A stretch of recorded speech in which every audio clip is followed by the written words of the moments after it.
StrayAllDay.com.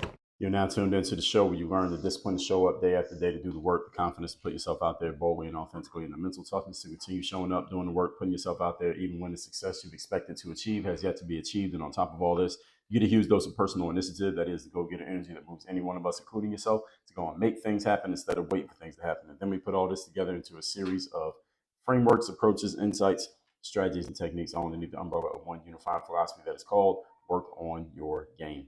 My name is Dre Baldwin, also known as Dre All Day, and welcome to the show. And today's topic is stop explicating and start demonstrating. Before we get into this, I remind you all of two things. First of all, my daily motivation and Monday motivation messages guaranteed to have you focused, sharp, and on point to start your day or your week, respectively. All you got to do is just to receive those and be part of my texting community, which is free to join. Send a text to the number 305-384-6894. Once we start sending that message out again, you'll be getting it straight to your phone. Secondly, Work on Your Game University. We're calling all top 2% performers, those of you who are there, those of you who want to be there, those of you who are ambitious about moving yourselves forward, and you understand is going to require some fundamental changes in who you are as a person and what you are doing. Go to workonyourgameuniversity.com. You can read more about what we are doing, see some examples of who we have helped, how we have helped them, what you get, and how to get started. That's all at workonyourgameuniversity.com.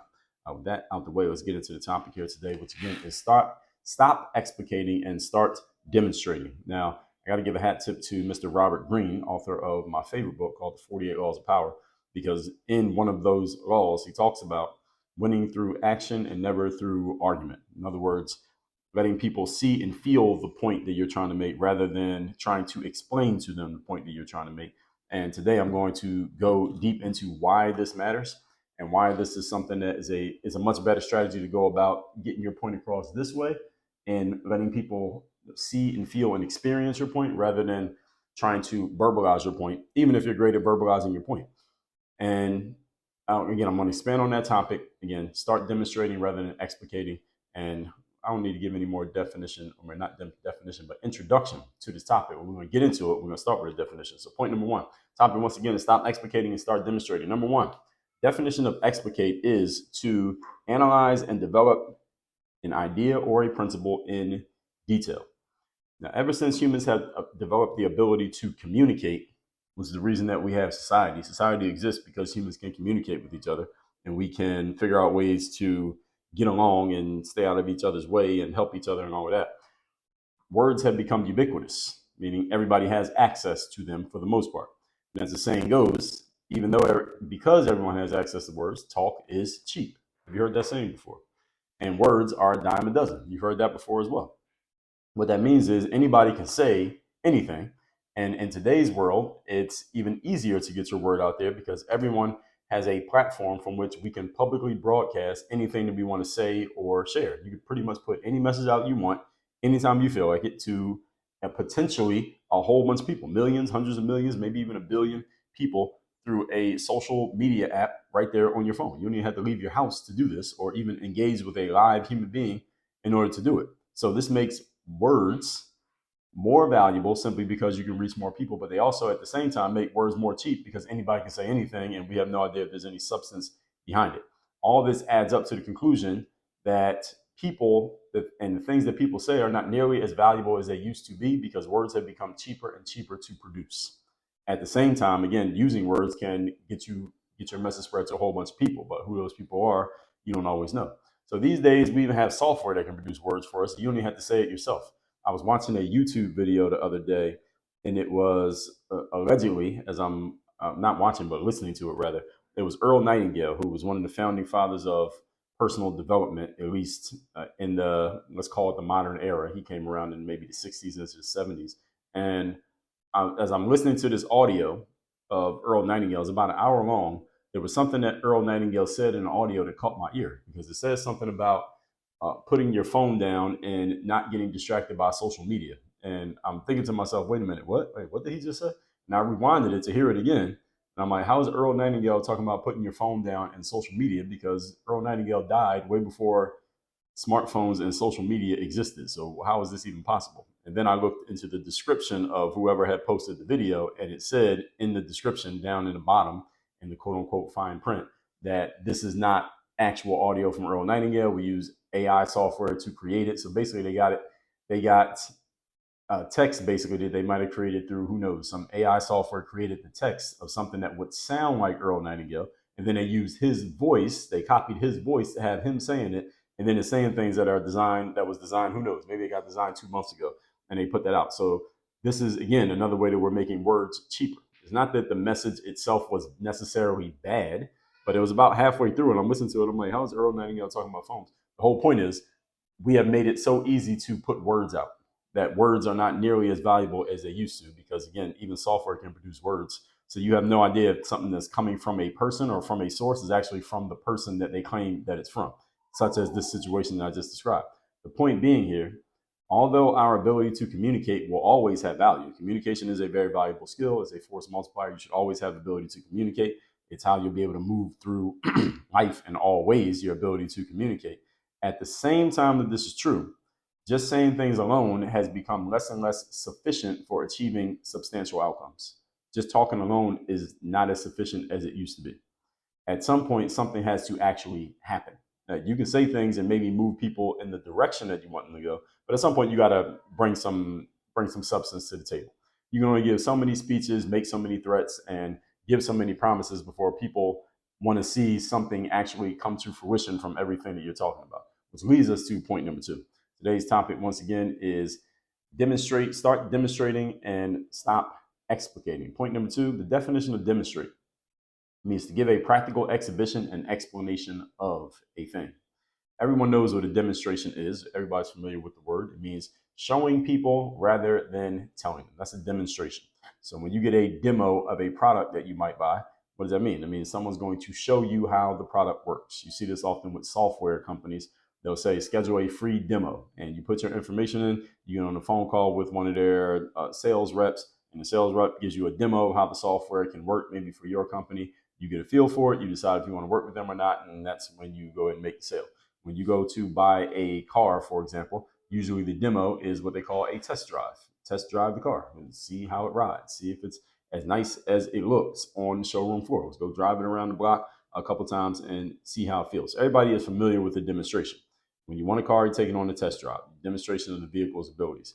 As the saying goes, I can't hear what you're saying because your actions are speaking much louder than your words. And we all know, we've all grown up with the saying, actions speak louder than words. That saying has been around since when my parents were kids, because we all understand that people can say anything and words are relatively cheap. Again, people can say something and never do it.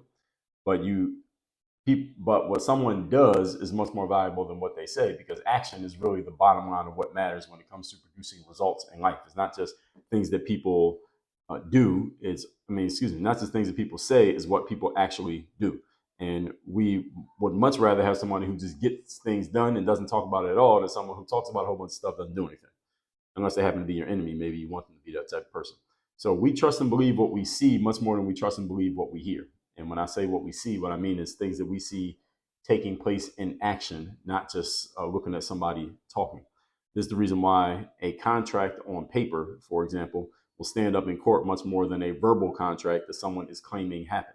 So if you and I have a verbal contract and a handshake, and I say, well, we agreed that this guy owes me $500, but I don't have it documented on paper, it's a very, very tough case for me to make to a judge in court that you owe me $500. Now, if I had that written on paper that says you owe me $500 and my signature's on it and your signature's on it and it's notarized and verified as official, now there's a pretty good chance I can get some money out of you or get some type of judgment against you because I have it documented on paper. So what we can see, the contract, is more valuable than what we hear, just what people said. And this is the reason why contracts exist in business, just to make sure that everybody's backside is covered just in case something goes wrong in a business deal. So we are much more likely to trust things that have been demonstrated and shown to us than we are to trust something that was merely said to us. And those who build a reputation for doing things that they say, they build even more trust than those who just say things but have a shaky track record of follow through. And a person who also has a solid trust is a person who just does stuff and they don't talk about much at all. So you tell them what you need done, they just go get it done. Any of you who's ever had someone working for you, for example, you probably really valued having a person like this around you because you told them what you needed to get done. They just got it done and everybody was happy and everything was taken care of. So getting things done rather than talking about them even at all is very valuable. And getting things done after you talked about them. You said you're going to do it, and then you actually did what you said. Now people come to trust your word. Now your word becomes more valuable because it's connected to a demonstration, not just connected to an explication. So when you can connect the two together, then you can talk about what you're going to do and then actually follow through on it. But if you're talking about doing stuff and you're not following through on a consistent basis, people may not need too many examples of that to decide, okay, I can't trust what this person says. So either I can't work with them at all, or I have to have some type of collateral from this person, maybe in the form of a contract, or maybe I'm not giving you any money until you do the thing first. I'm not going to pay you up front anymore. Something, some type of collateral that protects you if you're going to trust what another person says, in a way that you have a way to be, you have some restitution, let's say, if that person doesn't follow through. Moving on to point number 3. Today's topic, once again, is stop explicating and start demonstrating. Number 3, people believe what they see and experience 100 times more than they believe what they hear. We just talked about this in point number 2. The good thing about social media for people who work in spaces like mine, you work in the thought leadership or intellectual property space, is that we can use the content that we publish as a demonstration of our abilities. If you're listening to this show right now, this is a demonstration of my abilities, a demonstration of my ability to break things down, to explain them, to help you understand it, even if your specific need is not understanding the difference between explicating and demonstrating. The fact that you're getting a feel for my communication style, the fact that you're getting a feel for how I, again, break things down, how I explain things, how I put flesh around any point that I want to make, gives you a good feel for just the type of person that I am and how I get my points across, which can tell you, it can inform you, okay, is this the type of guy who I would want to be talking to on a consistent basis, who's going to help me take myself or my career where I want it to go, or is he not? The demonstration allows you to make that decision without having so much risk. If you were to make a decision to, yes, jump in with me, but you have no idea who I am or how I am, or no, don't jump in with me because you have no idea who I am or how I am. So the great thing about putting content out on all the platforms that we have these days is it allows the consumers, and I am a consumer as well as a producer, it allows the consumers to get a good feel for who people are and how they are before you have made any type of hard commitment. And it also gives us on the selling side, the practitioners and the entrepreneurs, it gives us a chance to show people who we are, what we're about, what we do, how we go about things, so that they can get a good feel. Okay, this is a person who I like, or this is a person I don't like, or I align with how this person thinks and the things that they're about. I don't align with this person and the things that they're about. Because there are many people who can be in the same space offering similar offerings. How do you decide which one you're going to deal with? Usually it's the one that you find yourself most personally aligned with, whether it's in the way they think and the things that they're doing, what they could help you with. You're a fan of them for some reason, you like their content, whatever it is that they're doing. So that's the great thing about social media. Not everything about social media is great, but that's one thing about social media that is great. So when people come into our worlds these days, those of you, us who are content creators, they are not coming in cold knowing nothing. Now, they know a pretty good amount because they can follow our content. And a lot of people are in my space, we put out a lot of content. So the content that we put out allows us to build what we call the know, like, and trust factors with our audiences ahead of time, so that we don't need to go through that process when someone decides they want to go in deeper into our worlds through our higher value offerings, i.e. the stuff that people pay for. So we can put out a lot of stuff for free and let them test drive us. And then when they come in for the stuff that they pay for, they already got a good feel for us. So that, again, they already know us, they like us, and they trust us. So we're not building that from zero at that point. So when you think about this, you may notice that many industries do some form of demonstration offering as a test drive of sorts of whatever it is that they're selling. So you look at a place like, where was I the other day? I was in, I can't remember what store it was, but they do it in every store. So if you go in a Costco, they do this. They do it in Trader Joe's. They do it in Whole Foods. I don't know if they do it in Publix much, but Publix is a grocery store down here in the southern part of America. But these 3 that I just mentioned, which I'm assuming most of you have been in at least one of these stores at some point, they offer some type of demo. Now, they're not demoing every single item that they sell in the store because there are too many items. But Trader Joe's is always doing this. Whole Foods has it going on sometimes, but Trader Joe's, I see it all the time, is that they have somebody offering some sort of demo of a product that they're trying to push or sell. So it could be some crackers, it could be some wine, it could be some cheese, it could be a fruit that they have.